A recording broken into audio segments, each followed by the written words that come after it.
weather outside starts dipping below that 32-degree mark, you may be wondering, is it okay to change my oil outside in the freezing temperatures? The answer to that is yes. The big thing you need to remember is to make sure that your engine is warm. It doesn't really matter what the outside temperature is as long as your engine's warm. So if it's cold outside, make sure to start your engine and let it run until it gets to the operating temperature. If you look inside, usually on your dash, there should be an indicator that says what your temperature is.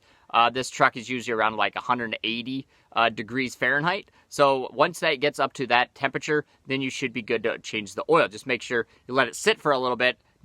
Don't change it right away because then it will be too hot. But just let that engine cool down a little bit, and then you should be able to change the oil. The reason you're going to want to do that is to make sure to get all that oil circulating through the engine. Therefore, all the contaminants are pretty much going to be floating in the oil. Therefore, when you empty it out, all those contaminants will come out.